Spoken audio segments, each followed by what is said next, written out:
Hello there, everyone, and welcome back to Tapcaf Transmissions, the only Star Wars podcast that gives you 70% of your daily necessary fiber. I am your host Wait, for the day. what percent? 70%. We got to get that extra 30.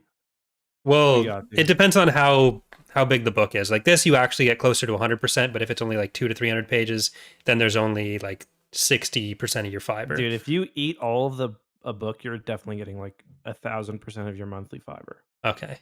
Well, you get a lot of fiber if you eat the books. That is the Tapcaf Transmissions medical recommendation.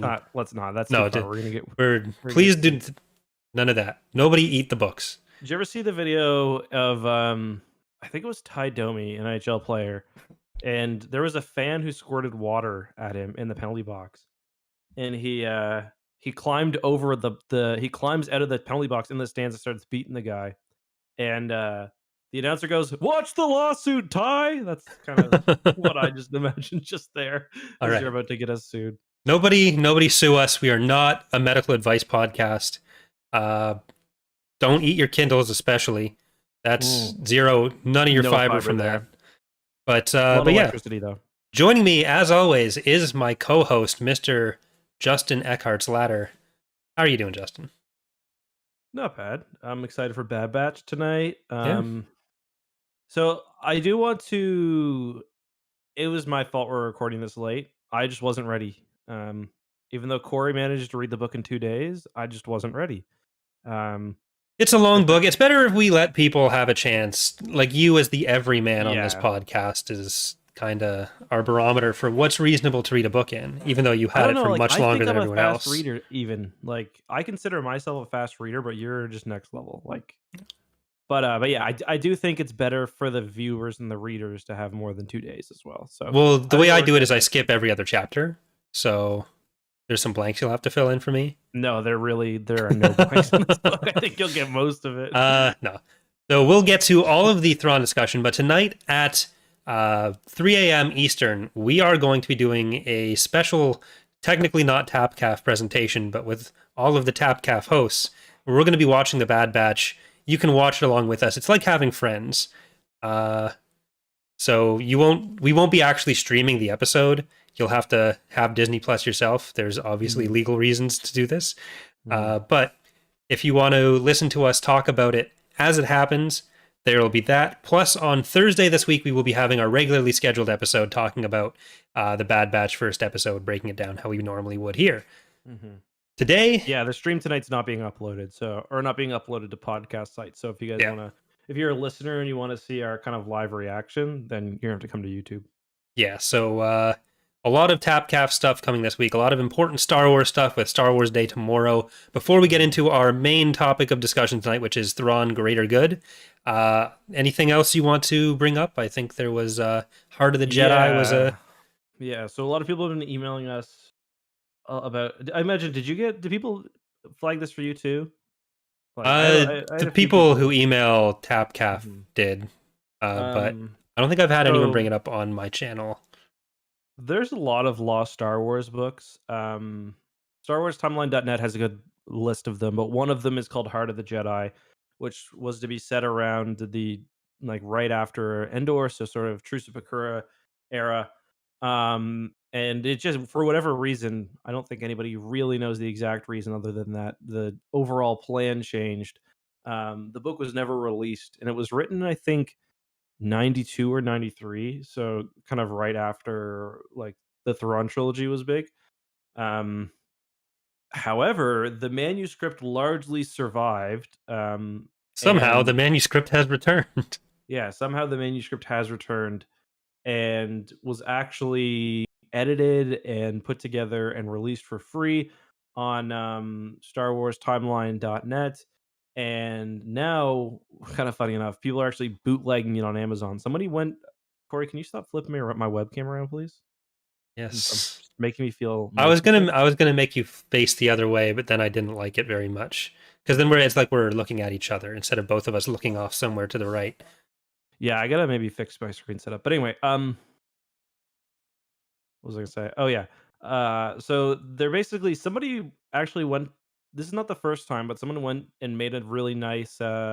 I think it's a hardcover book on Amazon with like full art and stuff. Some of the art's repurposed, some of it's Photoshop, but it looks really good. Kind of just like another Bantam release from back in the day. And you could actually buy it.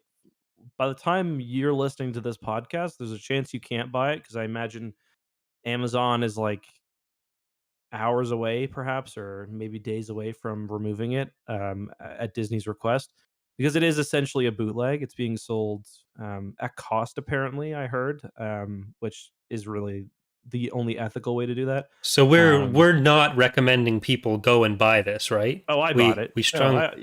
We, yeah, you should buy it. Why okay. wouldn't you? I was I'm trying to not give us breaking the some law. liability there. But okay.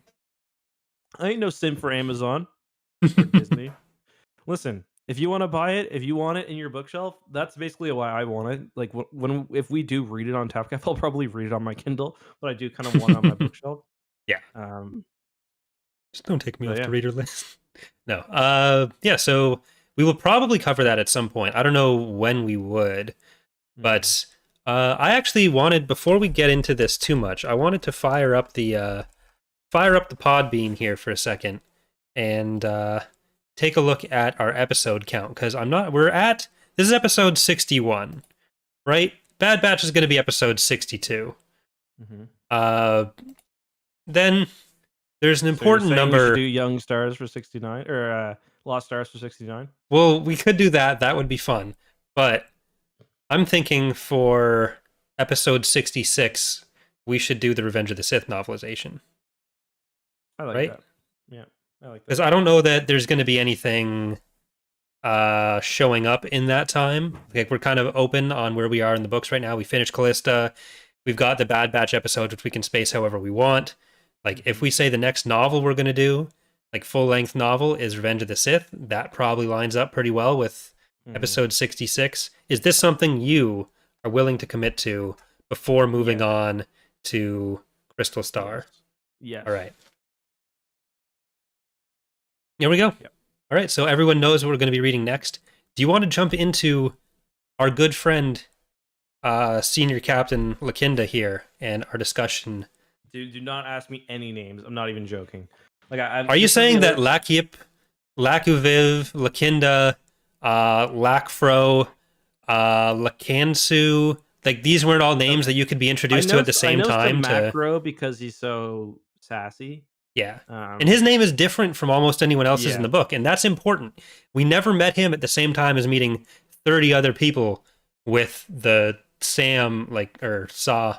Let's go through the list of characters in the book. So we've got Thrawn, of course, Mithra Naruto, Admiral Aralani. You probably know who she is. We've got Thalius, who is what's her official? I know what she does. What's her? She helps the navigators. She's like console, or she's a caregiver. Caregiver, right? We have Syndic Thurfian, who's like one of the higher ups in the Myth family.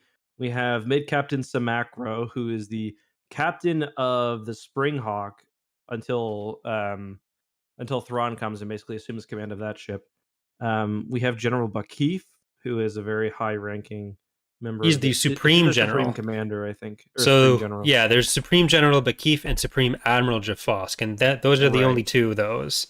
So they're the head honchos. I'm not sure exactly what the distinction is between like what the purview of one is versus the other. I don't know that it really goes into that. Maybe maybe it did a bit in Chaos Rising, but it's not really. Also, of course, guys, spoilers, by the way. We should say that more often when we start. Oh yeah, if you haven't read this book yet, we are going to spoil the shit out of it. I'm about to spoil it in like 2 minutes. We have Cherry, who's the Skywalker, the Navigator. We've got the Magus, who's just the Magus. She's just this like matriarch of this species. We have Counselor Lakuvic, who's like, what planet is he on again? They're on Chellus. Chellus, right? And then we have Rancher Lakfro, who's on the same planet. Then we have Selvis. Yeah, right. Selvis, yeah. We've got Yoponek, who's like this. He's basically this love-struck teen. He's kind of a simp, like, right? So, but just before you continue with this, you listened to the audiobook, right? Yeah. So did they say Selwis or Chelwis? They said Selwis. And did they But say Scylla or Chilla? they say Chilla. Okay. Yeah. It's like they're both. It's like you got both the hard and the Well, soft it's just C the readily S, I available. think, is what changed it. So like Chilla, Yeah. Chapla, I don't know how it's. I don't know Chaplar. how. Yeah. Um. We've got Yoponek, who, as I said, is the kid, and then we've got Kiori, who's the navigator from last book. We see him a little bit. He's not really super important in this one. Then we've got Jixtis with the probably the least surprising twist of all time. He is in fact a Grisk agent, Yep. and then Halfleaf, who is his Egg Buoy. He's kind of like his servant. Like he's kind of got him under his yoke. He's always kind of getting him to do more and more shit. So isn't he Grisk as well, though? Isn't the Agbui like just made up bullshit and they're all Grisk? Or is I didn't Jixtus the only think Grisk? so. I thought Egg Buoy, because Egg Buoy like doesn't know what he talks about, not knowing what Jixtus looks like. Hmm. Yeah, but Like like I could be my talking to a assumption was human that, and be like, I don't know what they look like. yeah, but no, he didn't know like what he looked like as a species though. He was Okay. like he didn't even know if he was humanoid. I think. I So think I think Shimlar Egg and Buoy were kind of like under the yoke of the, well, or at least those Egg Buoy. I forget the other one. Well, Shimcriff or something. yeah, it doesn't matter. But like I feel like because he keeps talking about how they owe him something. They Right. owe Jixtus something. Um, yeah, so I don't think they were. They could be though. I could be wrong. Yeah, no, I think you're probably right. But Mhm. this does leave out a lot of the random characters who actually play a bigger role or take up more screen time than a lot of the characters that are actually Mhm. in this breakdown. But Yeah. Also, I just checked the egg buoy. They do have a description, a physical description. They don't look like Grisk because we see okay. Grisk and yeah. Sorry, didn't mean to interrupt. But yeah, so we do get more connections to Outbound Flight, more explicitly stated here, because I think Yeah. there was some stuff that was more hinted at in Chaos Rising rather. Mhm. So here we get like the more explicit mentions of Thras and the Vigari technology that Thrawn stole. Yeah, the shield stuff as well. How Yeah, they use prisoners as shields. yeah. So there's a lot of like implication that if you do read Outbound Flight right before this, you kind of it does connect. Yeah, Uh, we got a good question about that we can talk about at the end of the yeah. episode, I think. Some details do change because on the next page here and throughout the book, you get a lot of talk about the royal families or the ruling families, and they are different than what you get in Legends, Mhm. including in the in Outbound Flight. So the 9 ruling families, we have Usa, Eritzi, Dasklo, Klar, Chaff, Pleek, Boadil, Myth, and Obek. And Mhm. some of Only those the line up. Arisi and the Myth in this one who are like, sorry, who are Yeah, really they're kind of the big. main ones. Yeah. We do have Chaff carrying over, Myth carrying over, but there are a Yeah. bunch of others that used to be ruling families that changed. And that's one of the weirdest things, I think, to change, because I feel like Timothy Zahn probably had a lot of leeway with that. But I also Mhm. think getting rid of the Naruto is something that he wanted to do, so it wasn't Thrawn having like last name, then the Ra, and then another family Yeah. name. Yeah. So makes Yeah, I sense. like the naming convention the way they have it now. I think it makes sense. Although sometimes I'm like, oh, someone takes a new family, totally gonna predict the name that they get, and I just am wrong every time. I got it with Zainda, but I was thinking like, oh, that's gotta be he's got to be avoiding that somehow because none of the other names end up having like the being kind of that weird. But Hmm. then she confirms the next day, like I She's like, want it that to be sounds my name exotic. Yeah. because a Yeah. lot of the names it seems like they were made up in that order of having like the like core name decided and then he'll expand on that or at least he'll know what the core name will be from the family name and then making up the middle Hmm. part so it's something that makes sense. But then you have Lakinda where that sounds good with the lack, but then he's already got the Iritsi kind of having the ZI, so it doesn't quite work as well when you're transferring the names. Yeah. Yeah. Because what was Thrawn's original name? We got that in Chaos Rising, but I forgot already. Yeah. We did. Let me look it up. It was like, no. But yeah, that does Yeah. change. It was a Kivu Ra Nero. Uh, yeah. I don't know. So wait, why does he get the Odo? Is that when he becomes a different level of family? Because for a while, so he's Kiv Ra Nuro, and then he becomes Myth Ra Nuro, and then he gets the Odo at the end. What does Yeah, I that think that's mean? when he became Trialborn, but I forget what the Mhm. exact reasoning for it was. Yeah. But yeah, so we have good old Vuron, Mhm. but If you can't tell, this book is it's not a traditional Star Wars book. yeah. It's very different. It's all about Chiss society, all about political maneuverings of the Chiss and stuff. Do you want to just talk about I think first of all let's compare it to the last book because you really loved the last book, right? I did really enjoy it, and there are elements of this that I enjoyed, but I do think this is significantly weaker than that one in a lot of Yeah. ways. I do Yeah, think I would that say kind of so the too. difficulty of following just some of the names kind of comes through here, and Yeah.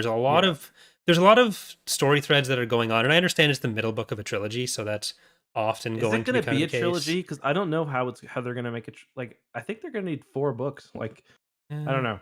well, Lesser Evil, I think, is advertised as the last one of a trilogy, so we'll Mm. see what happens. But it doesn't feel like, for what happens in this book, 400 pages and 6 different point of view characters was probably not necessary.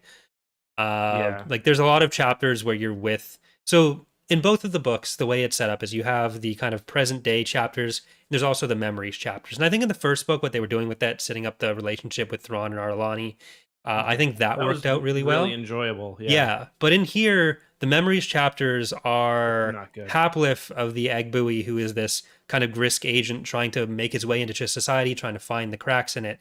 And you have the modern day story of the Egg Buoy of Haplif kind of working his way into Chiss society.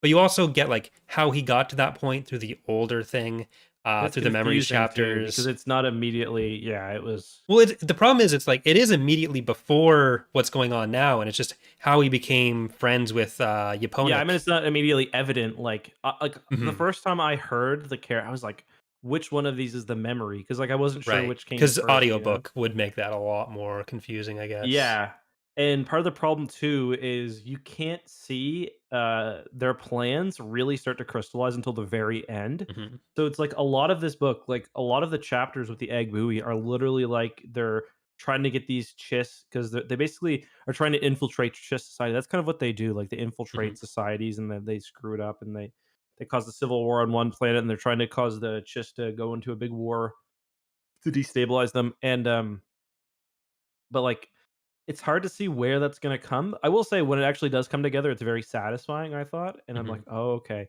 But, for the beginning part, it's like they spend a lot of time, like, going to, like, across just planets, going to, like, bird watching festivals and stuff, and you're like, "Where are they going with this?" And it's kinda hard to follow.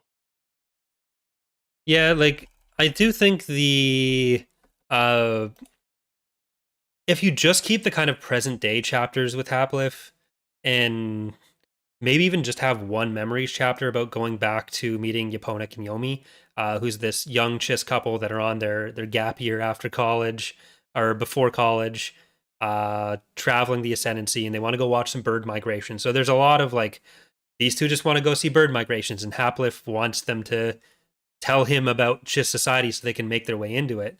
I feel like you don't need all of that because it doesn't really reveal all that much about Chiss society. I feel like you could get No. everything you get out of those from the present day ones without quite as much extra, and then you could maybe use those chapters for something else, or just have the book be slightly tighter than it is.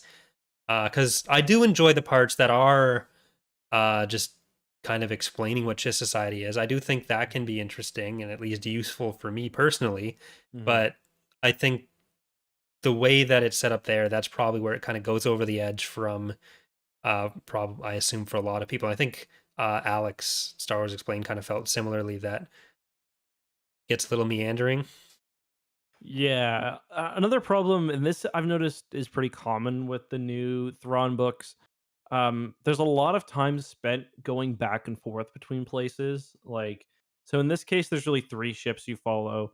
Um, the Gray Strike, the Springhawk, and the is it the Vigilance? Vigilant Yeah, or Vigilance, Arlani. yeah. Arlani ship, Yeah, Thrawn ship, and Lakinda ship. yeah.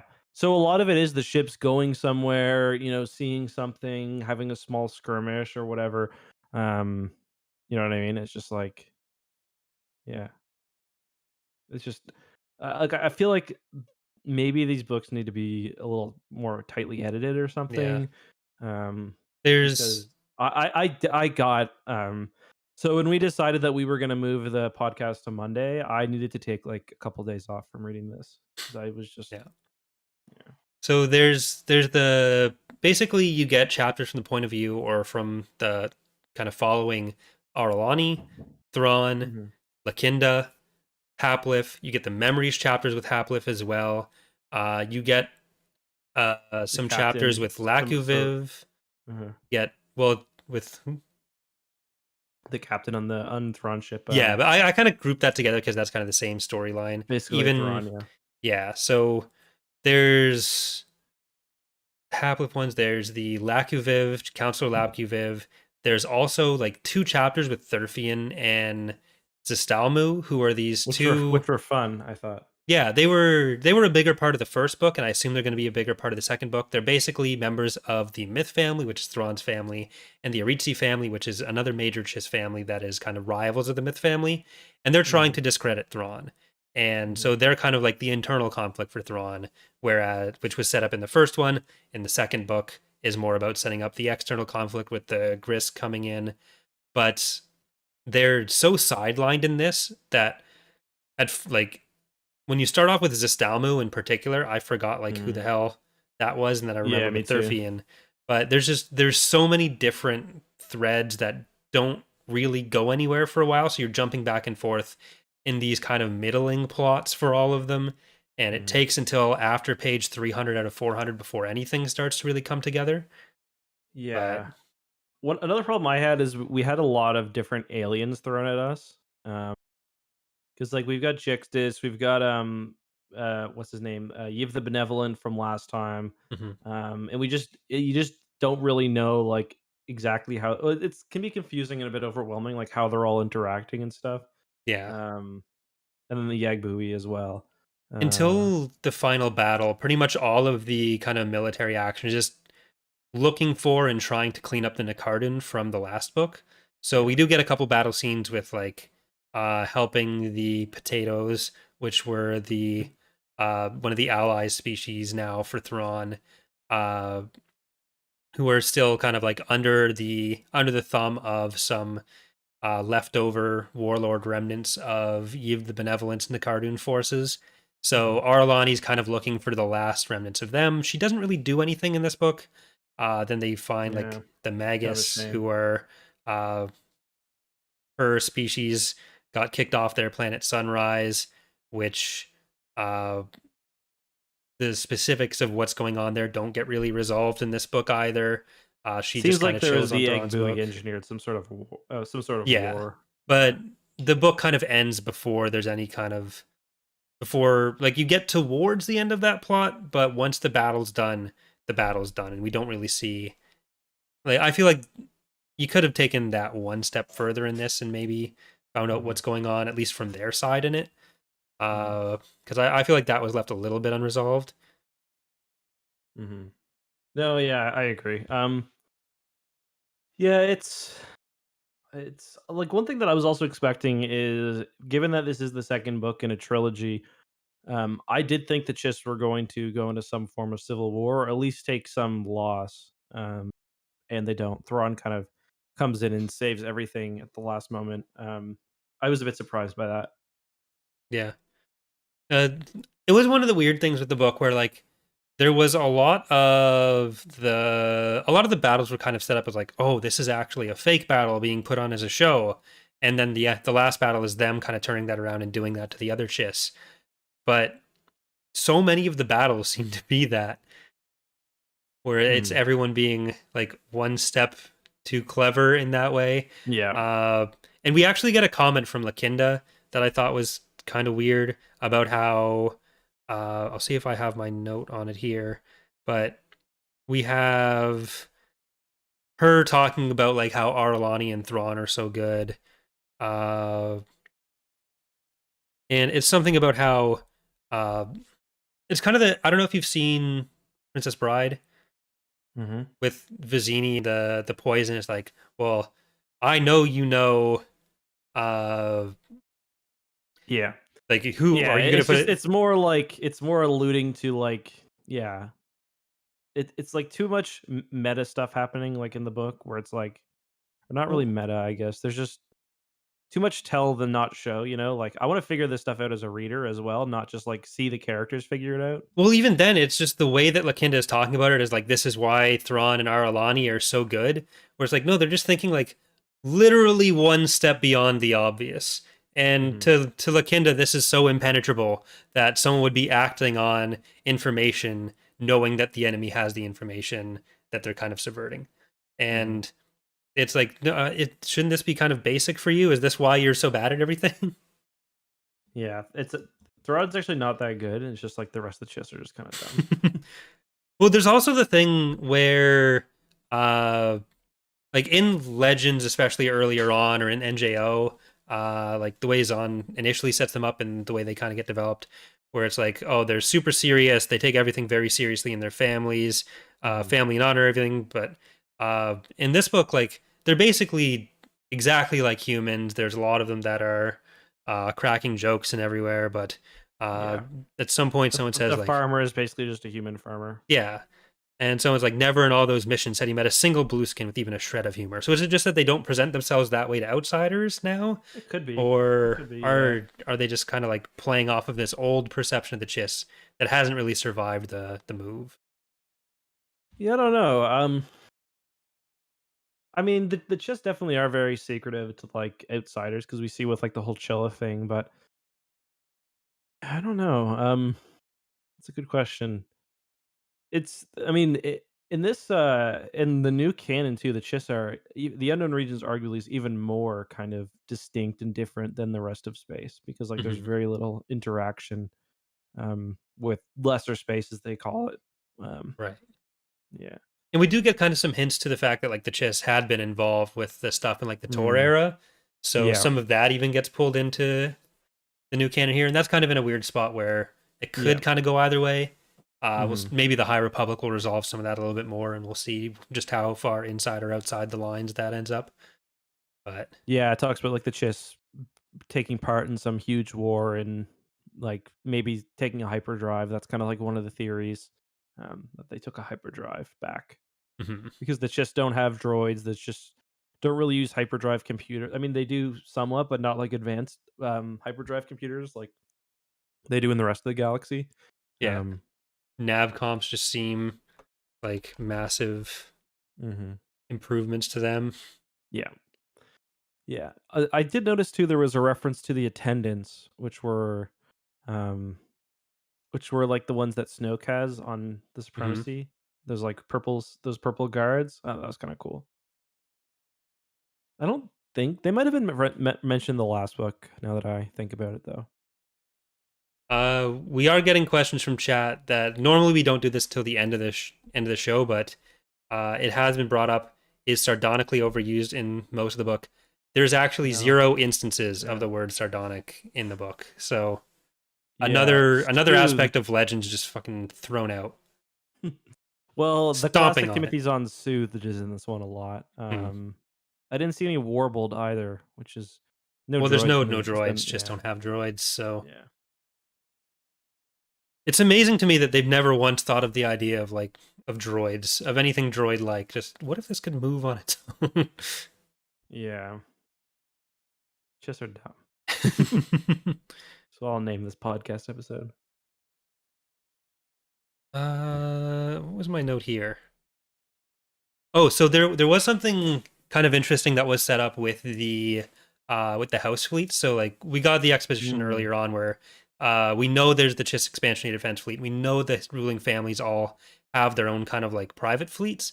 mhm, But what's established in this book is that the stuff used by each of the houses is actually kind of unique. It's not just the same ship classes mhm, as the CEDF, which may not seem like a big deal, but to me personally, at least, that is mhm, because that that in particular is something that I end up having to pay a lot of attention to. Is like where do we get explicit distinctions between classes in Star Wars books for working on like mod stuff? mhm. Uh, so I thought that was really cool. Where like the Zodlak have their They're old ships from like 100 years ago when they were a ruling family, used Yeah. as defense stations, or one parked on their planet because they're not allowed to use it anymore. Yeah, that was kind of funny. So it's like if you were a ruling family, but you're not anymore, you get to keep your ships, but you don't get to do any like there's purely for defense. Like Yeah. because like the other ruling families can muster ships like at their will and presumably go do things, but otherwise, like if you're in the doghouse, you're kind of Hmm. screwed. Except in one specific situation, which we do see in this book, where basically, so like the kind of end goal of all of these machinations is they're trying to start a civil war among the Chiss based on this planet. The Agbui have been kind of dropping hints. Well, they've been pretending to be completely clueless that they've got access to this really rare resource that the Chiss and other factions in the unknown region use as armor for their capital ships, or hull for their capital ships. So the whole plan is the Agbui are looking for like one Chiss who is kind of bold enough, but also stupid enough to kind of help initiate this civil war. Um, and it kind of comes to a head. They all kind of arrive at the planet, and we see they kind of are using the weaknesses of Chiss society, in that the Chiss are always holding themselves up as being super egalitarian and stuff. They say like, "Oh, no family left behind," but in reality, it is these few families that are dominating everything. Um, so they kind of use that and the fact that everyone who's a have not wants to be in the club to kind of initiate this nearly kind of um, huge war, or at least a battle that would have led to a greater war. Um, and the way that kind of the minor families are getting fleets is they're using this kind of ancient idea, or this ancient law, where in an emergency you can basically draft your former ships into service and call your family members out from the regular ship's expansionary fleet Hmm. to crew your ships and stuff. So I thought that was kind of interesting. Yeah, it's like if a bunch of different local city councilors across Canada got an email about how if they give their bank information to someone in Hmm. Nigeria, they'll get a bunch of money, and they all fell for it. Yeah. That's essentially the scam they're going for here, and it works. Yeah, I just kept thinking about like this guy, he thinks he's doing all these things and he's gonna make these big moves when in reality it's just like you're a fool. Like you're getting completely played by the egg buoy here. Yeah, I do like how it was handled with Captain Lakinda, where Hmm. there's a lot of her part of the book is focusing on how she kind of feels like she's in the shadow of Thrawn and Arlani. It's like, oh, Thrawn's not so great, and then she kind of comes to appreciate what his skills are Hmm. throughout the book. But she is the when you join the Chiss Expansionary Defense Fleet, you're supposed to kind of give up family honor over Supposed to. supposed to over the fact that you are now fighting for the ascendancy as a whole. Hmm. And for her and for the Zodlak family, that is something that they had trouble giving up because they were so recently a ruling family. So she's kind of looking for ways to bring more honor to the family. And she keeps thinking that Thrawn's successes and Thrawn's orders are kind of just there so that Thrawn can bring more honor to the myth. Uh, Hmm. and she ultimately ends up being in command of the Zodlak forces that are sent to this fake mine, and is willing to work with Thrawn. She's kind of the only person there that sees like what we're doing is actually kind of really fucking stupid. And she Yeah. even says when Lakuviv tells her, "Hey, take this ship and go get that mine," like, does this not seem too good to be true to anyone else? Yeah. So I guess props to her for coming around on that. But Yeah. She's like, what are the chances that like these people have no clue like what they have?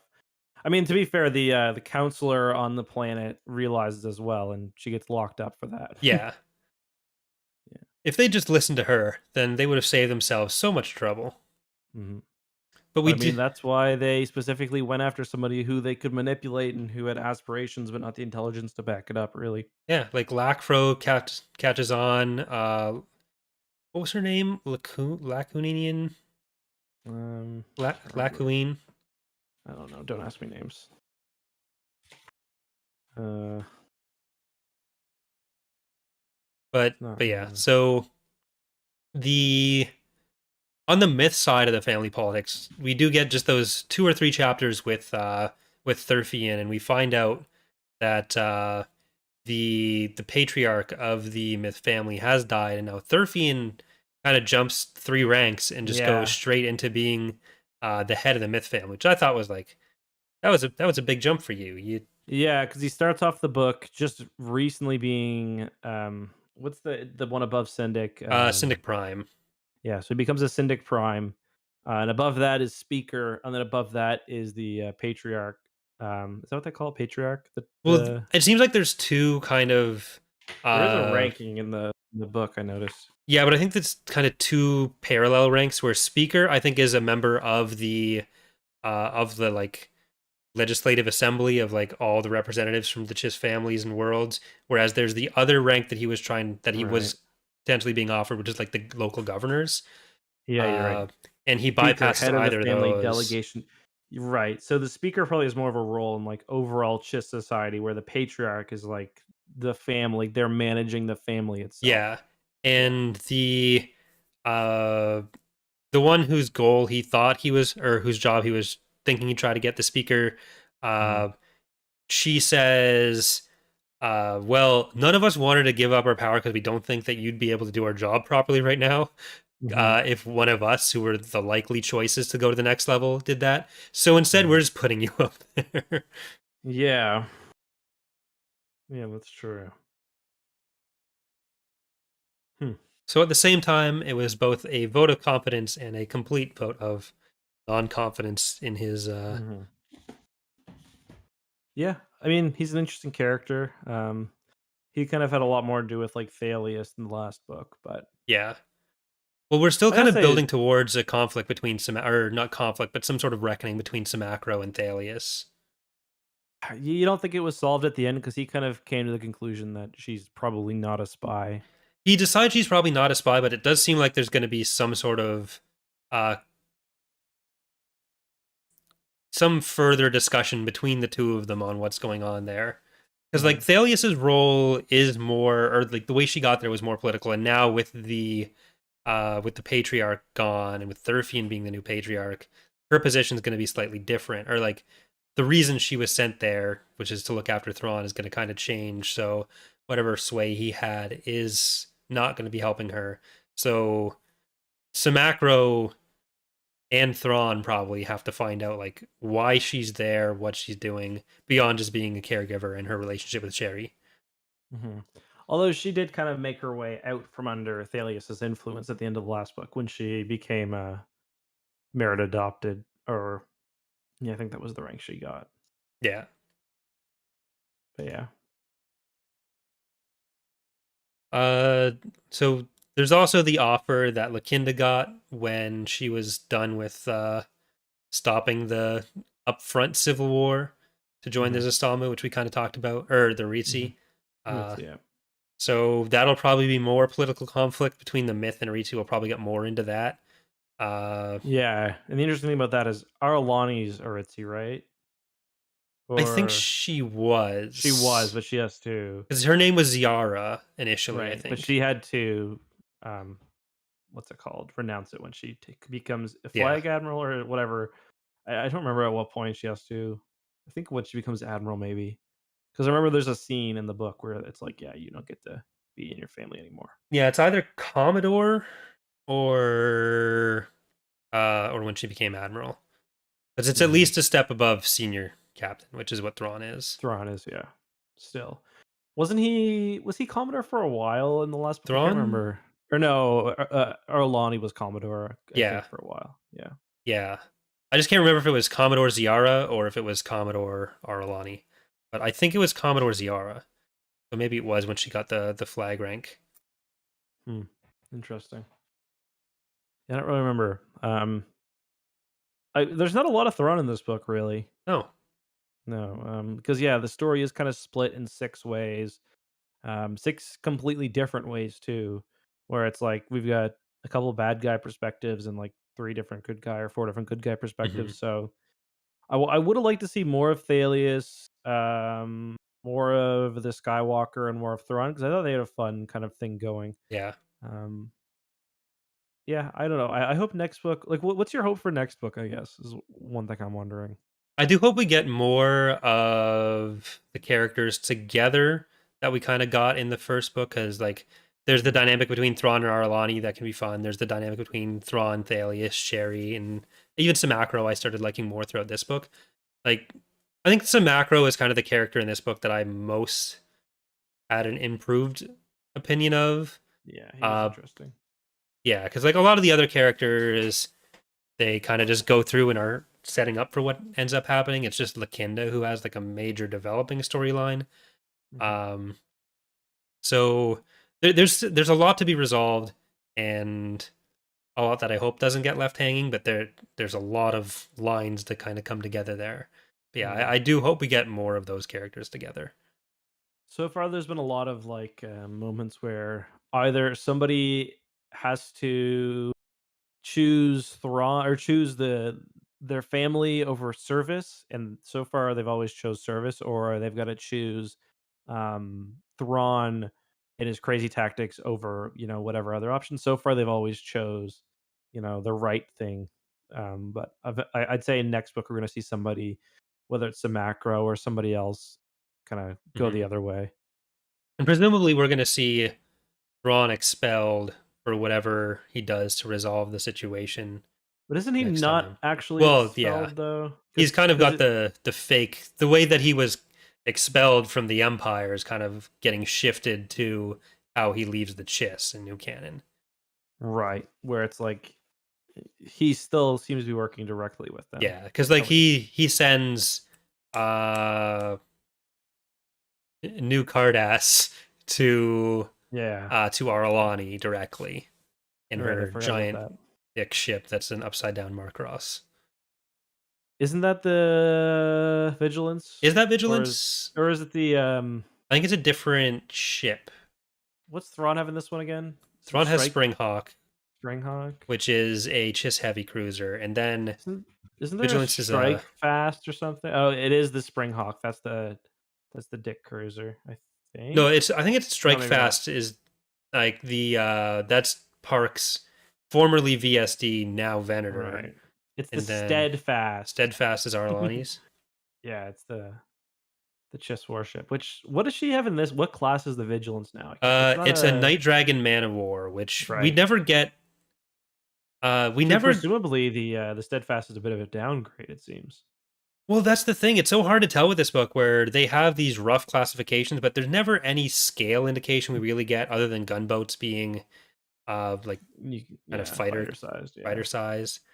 Because they fight the battle dreadnought, which seems to be probably about the size of a dreadnought class heavy cruiser or something. Because Yeah. it talks about like the scale relative to the freighter, which maybe gives us an indication of what size Arlani and Thrawn ships are. So maybe it's You can like kind of tell a Carrick bit based on versus like like it's like, oh, a ship of this size can take on 10 fighters or like 15 Mhm. fighters, but But like even that is kind of yeah, screwy exactly. Like throughout Star Wars. the Vigilant's not bodying even like really small ships. So it's not certainly not like Star Destroyer size or anything. Yeah. We kind of know But how many missiles they can hold, so maybe you extrapolate from the size of the missiles, but it is frustrating because it's like, what do they call the enemy ship again? It's like it's a battle dreadnought, right? yeah, I'm like, cool, cool. What's that? It's like I it's tell they're you. like the battle dreadnought's the same size as the Night Dragon Men of War, and I'm like, yes, and Which is come on. I was like, could it possibly be? I was wondering if it was going to maybe be like if a Star Destroyer or something, but they or like some Imperial ship, but they never even describe what it looks like. like one of Or the they, sentences. Timothy. Yeah, like Yeah, his ship had a length, and that length was, yeah, a number of meters. What number? yeah. It's in the old Halo book. Sometimes they would use it would be frustrating because they'd give things by units. They would just say the ship was, especially like the Covenant ships, they'd be like, it was 10 units long. And I'm like, okay. And then they'd be like, they'd also use units for time and everything. Like, I don't know if that's an editing error where like, because the audiobooks for the Halo books are like kind of shit. Like, there's at least once they'll say USNC or like, there's in, which one is it? Oh, yeah. Um, First Strike, it's like there's a part where they've got two ships, a pelican and a longsword, and the longsword survives and the pelican blows up. But then the next scene, it's like they fly the pelican around. It's Mhm. like, come on, get your editing right. Get your editing right. Like with this, it's almost certainly because as soon as you give a number, someone's going to find a problem with it. So you give whatever relative size works for it. But for people like us, that's not enough. You need a fucking number. I just want to point out as well, I'm not vaping. I'm chewing on my Sharpie. Someone said EckhartsLadder in the chat, and it triggered me. I don't vape. If you do, fine, but I don't. Don't tar me with that. I've got other dirty habits like chewing on markers, but So do you want to give, is there any other topics from within the book that you want to talk about? Or do you want to jump to our ratings and rankings and then into questions? yeah, I I th- can't think of a whole lot else. It was a boring book. Like it was boring. See, I agree It with was that for a long. lot of it. I do think it was longer than it needed to be. I didn't dislike it. I still No, enjoyed it generally. mhm. But it almost felt like watching a live stream version of reading a Star Wars book, where it's like it's there, it's nice, nothing wrong with it, but like I'm not gonna go back and watch the VOD of someone playing Yeah. like just a random game that like Well, GTA really Online or epic something. comparison there. I Um, I would I didn't think of anything that I could say that wouldn't feel like I was insulting someone we know, yeah, including ourselves. yeah. But it was the background noise, a very good background noise, but there was a lot of background noise there. I had it on literally as background noise. Okay, there you go. No, I was paying attention. I swear. All right. So do you want to give it a letter grade? We still need to make the proper spreadsheet for this, but After I finish my tournament, I will make the spreadsheet. That's a promise. I'll do it. I'll spend it. I'll spend a few hours and do it. Um, it's a B. It's a B, I think, because it's really well written, and I do like the universe, and I think like this could not be a Star Wars book very easily. mhm, Like even the usual weapons are the same. Like seems like the Chiss are using actual lasers, yeah. like not turbo lasers, like actual lasers. So like everything is just very very different. There's very little connection to the outside world in this one. The last one you have him meet Anakin, and it slots in another book there, but yeah, for me it's a B because the universe isn't so well written, but it could have been much more tightly edited. And I think you could have had more at the end. You like we get a hint at what's the just super weapon or whatever Yeah, the flash something. flashbang. Yeah, it's like the last word in the book. So, Mm, but yeah, I generally agree. I think I'm gonna put it as a B as well. Uh, yeah, Probably like a solid mid B. yeah. So a lot of fun For me, it's low, interactions. but I think yeah, it's just not a thing where the most happens. And I'm looking forward to Lesser Evil. We're gonna get Lesser Evil end of the or September, I think. mm. So we'll be getting the final installment pretty soon. I think part of it was just that it does feel like it's been so long since we actually read Yeah. I was just about the to ask last you. one. I forgot a lot of the last book. Yeah, Like that navigator, I completely forgot pretty much everything about him. it's the Star Flash. Stuff. But yeah, like I remember Kilori generally. As soon as they started talking about how they had a Pathfinder, I was like, oh, is that going to be him? But then I forgot like exactly what his relationship with everyone was. So I I knew he was like remember, with Thrawn for a while, and then yeah, like yeah. but like yeah, I thought about going back and like rereading it, but it was just so much to do in such a short amount of time, and I didn't realize uh, how obscure certain things would seem to me in recollection. But yeah. Mhm. So we are going to get to our questions here.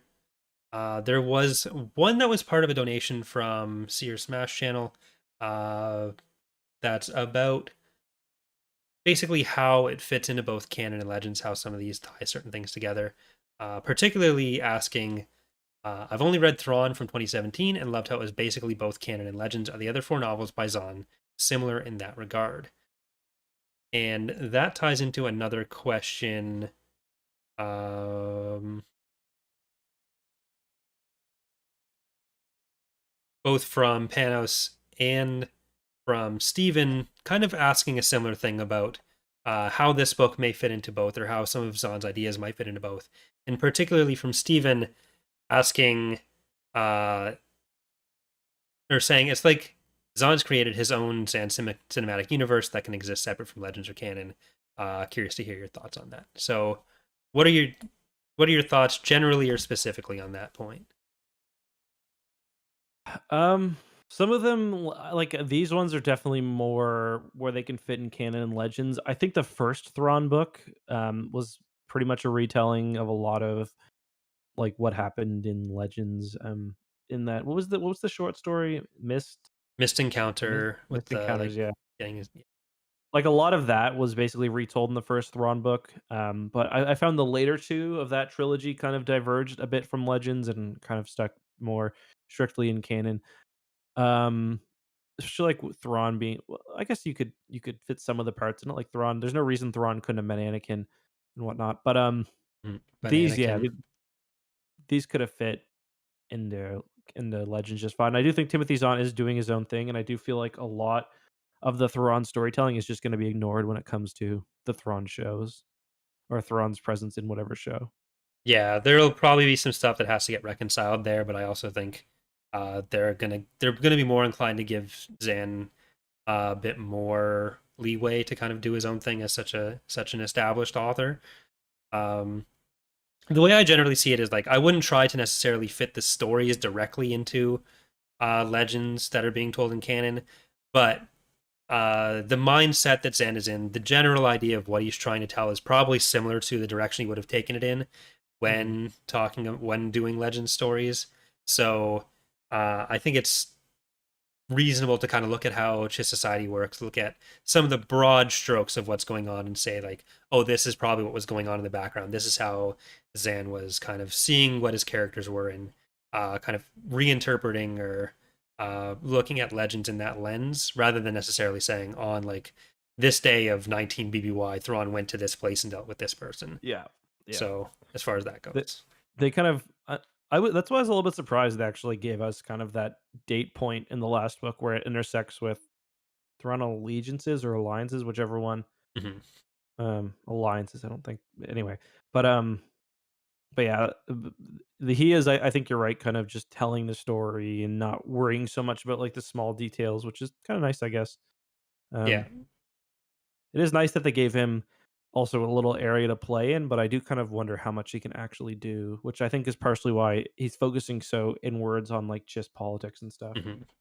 And kind of conversely, that's the same way I kind of see Outbound Flight with new canon now as well. Where like reading Outbound Flight, I think can give you a lot of context on what Zan kind of sees as happening like in the lead up to this.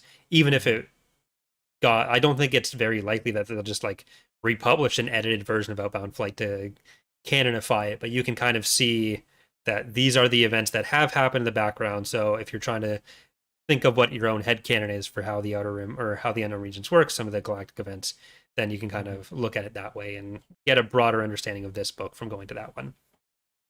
Yeah, I'm wondering if we're gonna get the Upbound Flight name dropped in book 3. Yeah, that'd be interesting. Because there a lot of it, a lot of the events and characters have been kind of mentioned here. And it's not something that's unique to here. This is kind of the biggest example of it, where we'll still get like character name drops or something, or event name drops, and that kind of brings them in. Because it's not like there's a complete separation between content in one universe versus the other. Mm-hmm. Yeah. Were there any other? Let me just pull up my phone real quick. So we got a question from Informal Geek about Heart of the Jedi. We kind of talked about that at the start. Yeah, so just asking thoughts on the book and whether we've heard anything about it. So did talk about that at the start. Are you going to order a physical copy? I don't know. I'm trying to avoid spending any money right now, but It's like in no way official, but it's yeah, fun, I guess.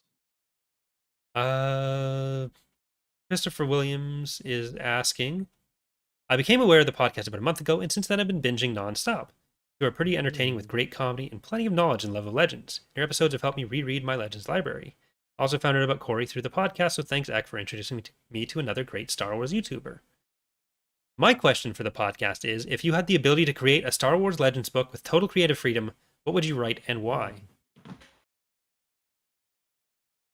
What would you I write? would want to see a book that doesn't have a single, or I want sub 5 blasters and lightsaber snap hisses about Coruscant politics and Princess Leia and the New Republic and stuff like that.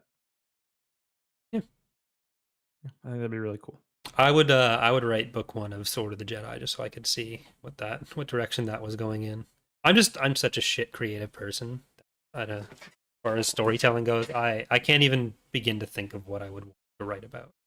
You just want to hear Jag's muscular body described again by yourself. Yeah, that's it. Okay. Glad I don't know. I tend to like the kind of broader view of everything. So when it comes to Mhm. like what specific area I would want to write in if I was an author, kind of harder for me to say. Why does it I'd smell like love a burning new down Essential Guide to Warfare. That'd be cool. Yeah.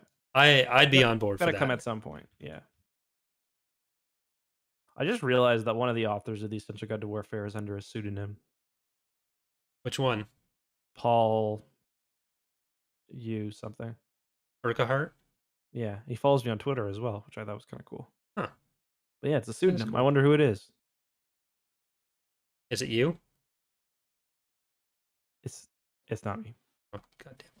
I wish it were me. Sears asking again, do you think they'll ever let Zen reintroduce or use some of his other EU characters, namely Pelion, since he was already name dropped, or Card, Mara, Gent, etc.? Ghent, sure. Card, I mean, if maybe Pelion, he was featured a little bit, but I don't know if he's gonna get to write any more Imperial era books. Yeah, I don't know if he'll be interested in it as much. I don't know if he'll be asked to do it. Maybe if whatever happens with Thrawn and the Mandalorian is something that he's interested in, maybe they'd be on board for letting him do some sort of tie into that. But Yeah. yeah, I don't think we're seeing Mara. At least I don't think we're seeing the name Mara come back, and No. the identifiable characteristics of Mara probably not as much. No, I don't think so. Um, Hold on. I'll pull up the next one. Sorry, I don't know why okay. I'm making you do this. Did we get? Okay, so we had. I think our next one was from Hans, right? Or no, Yes. Hans. Hans says, out of all Imperial warlords that appeared in Legends, do you think there was one that was kind of wasted? And oh, yeah, I'm gonna guess you're gonna say Artist Kane is my guess. The one warlord you thought was wasted, not Hmm. wasted space. Wasted is not used properly or not used enough. I don't know. I like maybe some extra stories with some of the warlords could have been nice, but Could they're have all been in kind more of on Zinj. Like I mean, because he is the warlord, really. yeah. We got a fair amount of him though, and like I'm okay with Kane being kind of a background character because when he shows up and does anything, then it's kind of Dark Empire, and the story there is elsewhere. So I like Mhm. that we got what we did as kind of the background fleshing out information. I don't know that we needed to go super in depth on any of them beyond what we got. So I'm kind of okay with. Okay. Yeah, there's none that really come to mind for me. Yeah. Our next question is from Javier, who says he watched the video I did on the Mandator with help to Corey, by the way. Um, hmm, I'm trying to understand his question here. I think he's asking why the Sith didn't try to instigate a civil war using these, because basically I pointed out that the Mandator was built during the Rusan Reformation. The thing about Mhm. that is the Mandator is built as a defensive ship. Like it's got very poor hyperdrive, if any. Didn't have that many guns, and there weren't really that many of them. Besides, like Kuwait was making them, but most shipyards were not. So there wasn't Yeah, really enough firepower to tear the galaxy apart. yeah. The Which is question is kind of the point. basically why couldn't they do that? So a lot of the planets that you're kind of talking about there, Kuwait, whatever, they were kind of benefiting from the way Republic was going on. Like Kuwait, what may not have been allowed to build like supermassive, powerful ships that could go wherever, but Mhm. they weren't unhappy with the way things were set up. Yeah.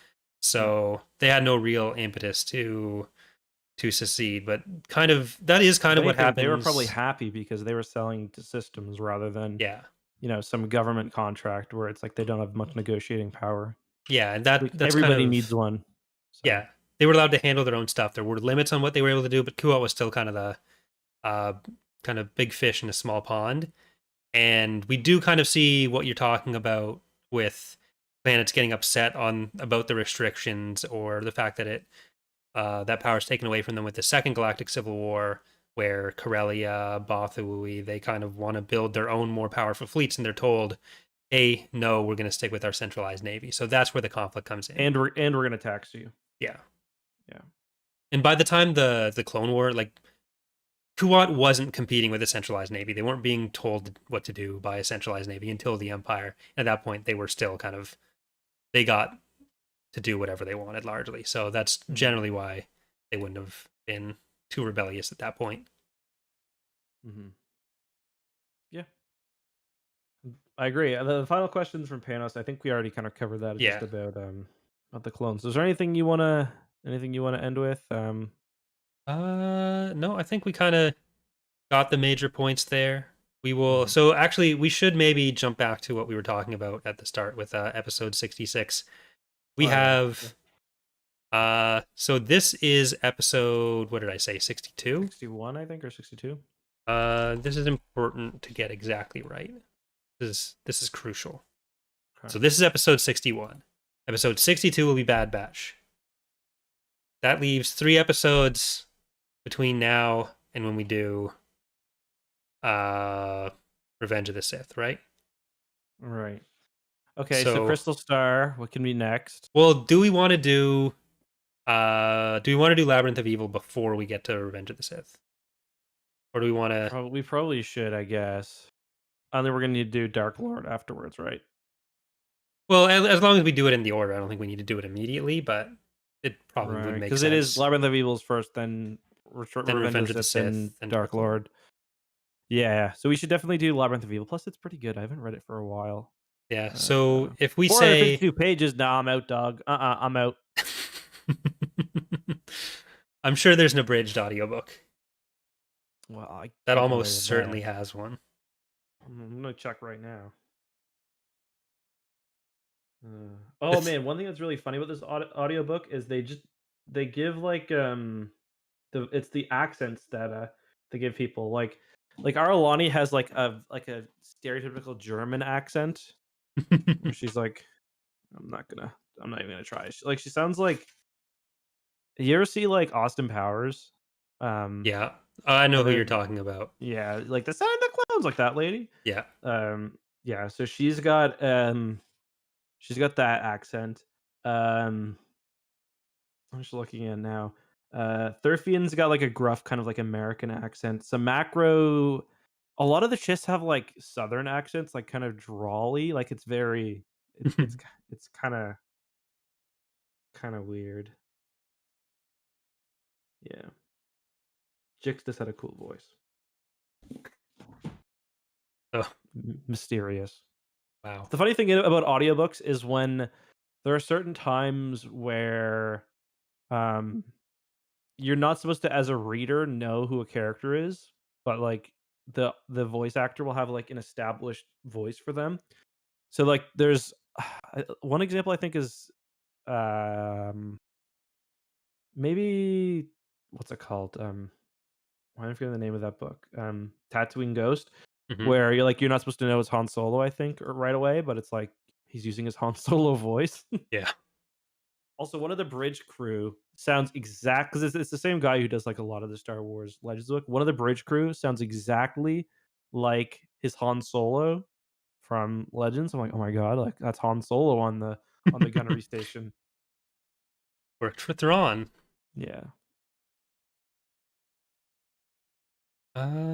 So assuming we're doing 1 episode per week per Bad Batch, and then also doing a second episode for something else, we would have to do, if we wanted to do Labyrinth of Evil first, we would have to do Labyrinth of Evil next Thursday, and then Revenge of the Sith Thursday after that, which I feel like is too many books too fast. Yeah. So what are we gonna do? So I think next week we kind of just have to maybe do a Young Jedi Knight book, Then the week after that, we do episode 6 or episode 3, 4 or 60 for episode 66, and then we'll get to Labyrinth because like everyone knows episode 3, right? They're not going to miss out on. Mm-hmm. Yeah, I mean it's Anakin goes bad and kills some kids. Like, Yeah, that's it. That's all there is to it. I don't know. Let's talk about it off stream. We might be able to make it work. all right. We could maybe do it next week. That's a lot. Like Labyrinth of Evil, it's going to be a lot, and like 3 weeks. To be fair, though, we can. Yeah, no, you're right. That is too much. 3 weeks with 400+ page books is a lot on top of everything else that we've got to do over the next week. Yeah, what are we doing for? Because there's another Bad Batch on Friday. What are we doing about that? There's another episode on Friday. Yeah. Oh, so. And then is it Fridays and Tuesdays? Like, what's the release schedule? It's just Fridays after that. Okay. Yeah. So we could just do we could do 2 Bad Batch episodes in a row if you wanted. So, well, this Thursday we'll talk about Bad Batch episode 1. Do you want to do like the Friday discussion or? Well, we can't really do anything this weekend, so we may as well just talk about it on Tuesday or something, because there's the tournament. Yeah, I'm gonna be super busy. So there's no way. Okay. All right. Unless we're let's staying talk up on off Friday. podcast. Yeah. But we'll figure it out. You wanted to say read the next Young Jedi Knights book next Thursday? Yeah, sure. We'll lock in with that. We can also, if we don't have time, we can also work Bad Batch into that episode. Yeah. I'm sure we'll have time to throw in a discussion episode sometime next week. It's going to be. It's not going to be like the podcast to ramp up, boys and girls. Yeah. Oh, I've got to get back to lore videos. What's that? I have to get back to doing more Datapad work. The start of the year was all mod shit. The lazy slut. We're gonna need to try to get some. I've been talking about this. We need to get our audio set up, and we need to get like proper intro and outro music and stuff. We need to be professional. Fuck that. And guests and stuff. Who wants to talk to us? No one wants to talk to us. That's the problem. Well, the good thing is with Bad Batch, it'll be much easier to have guests on. Yeah, because it's a lot easier to read a book. Yeah, because like Charlie, he can't read, but he could watch the Bad Batch. Well, Shaq was like he has no real interest in reading, but maybe he'd want to. Yeah, what's that? Yeah, Shaq would be a cool guest. So I guess if we do this here, we're just publicly like the Harry Potter. You know Daniel Radcliffe? No, Harry Potter. Oh shit. Yeah. He's pretty old. He's what, like 45? No, wait. Yeah. Yeah, he'd be not that old. In his 40s, because isn't it 98? That's like when the last book is. Yeah, that's true. So he's 18, 22. Yeah. He's okay. In his 40s, his early 40s. We'll figure stuff out. This is the kind of playing that if we're a really professional podcast, we shouldn't be doing on the air. So we just broke every podcast rule because we're the bad boys of Star Wars podcast. We're the only boys of Star Wars podcast. The bad boys, good boys, the authorities, the goodest boy. I did say you were the goodest boy, so you got very upset. All right, let's end that. Good night, everybody.